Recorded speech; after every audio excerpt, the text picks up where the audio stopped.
At Les Schwab, along with great prices, our tires come with the kind of protection most other places just don't give you, which includes free flat repairs, equal value replacements, pre-trip safety checks, and more for the entire life of the tire.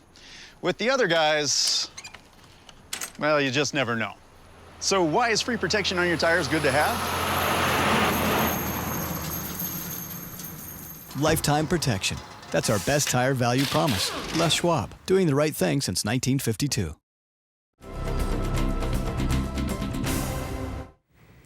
In Northwest News, if you use Microsoft's Internet Explorer to access the Internet, you should stop. A security breach has Internet experts and the Department of Homeland Security warning people not to use Internet Explorer. For CNN, reporter Tiffany Wilson has details. Typing on a keyboard is tap dancing with danger for some Internet Explorer users. This is a big problem. Jung Bu helped uncover the flaw that impacts Internet Explorer versions 6 through 11. A hacker can gain access if you click on a bad link. The attacker now have complete control over this computer. Hard drive, keystrokes, internet history, everything exposed. The security firm that discovered the flaw says that the problem is really targeted at defense industry and at financial industries. So chances are mom and pop aren't going to be targets, but that doesn't mean that they won't be exploited. In a very rare move, the Department of Homeland Security issued a warning today, telling people to stay away from Internet Explorer until Microsoft develops a fix. Microsoft typically releases patches on the second Tuesday of the month. They didn't give a timeline for this fix, but sent us a statement that reads in part, "At this time, we are aware of limited targeted attacks.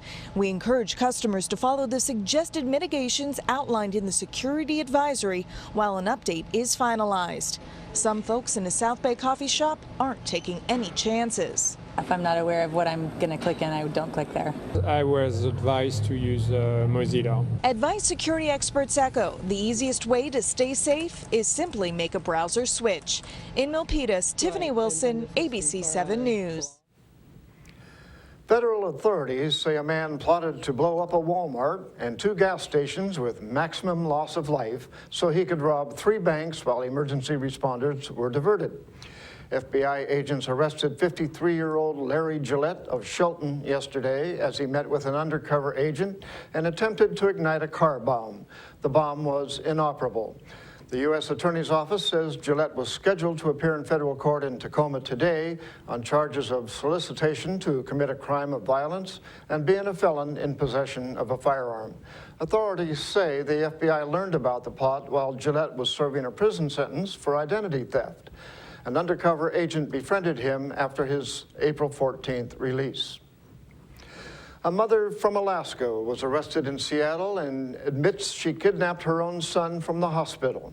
She and her husband lost the right to make medical decisions for him months ago after butting heads with doctors over his treatment. KCPQ's Dana Rebick has more. I did what any mother or father would have done. Lorraine Phillips admits she was so desperate she kidnapped her own son from Harborview Medical Center. We love our son. We love our son. Very much. And it's just been a nightmare for going on 7 months now. It all started in early October in Anchorage, Alaska, where 27-year-old Brett Bond started having a hard time sleeping. Brett had a seizure at home. We brought him in the hospital, he had 3 more seizures. Glenn and Lorraine admit they didn't agree with the medical treatment he received. For 2.5 months, they more or less experimented on him and gave him different types of drugs. He was like this. He was in a frozen state. Who love him and trust that we know, what he would want, and this is something he wouldn't want. In January, a judge in Alaska appointed a state guardian for Brett. His parents were prevented from seeing their son after court records allege Lorraine said, quote, "I would rather Brett die in my arms than have any more drugs," and that she hopes he kills himself, then he won't be in an institution, and that she should have shot him while she had the chance. Did you say any of those things? The only thing I did say is and I said that in court, that I would have to make funeral arrangements with him. The rest was hearsay, and there's been a lot of allegations against me. In late March, Brett had a brain infection, and doctors transferred him to Harborview. Last Tuesday, they say Brett was scheduled for an electroshock treatment his parents wanted to prevent. The couple is accused of shoving a hospital aide and wheeling their son out of the building. Brett said he wanted to leave the hospital. He was crying. On Saturday, Seattle police arrested Lorraine inside a medical clinic where she brought her son to be evaluated. About 6 or 7 officers came in and grabbed him and my wife, and then I just took him away. It's truly been a nightmare, and I don't wish this on any family. The parents aren't allowed in the hospital and can't get any updates on their son, but plan to stay in Seattle as long as he's a patient here. His family's here and always will be, and we love him, and we would do anything for him.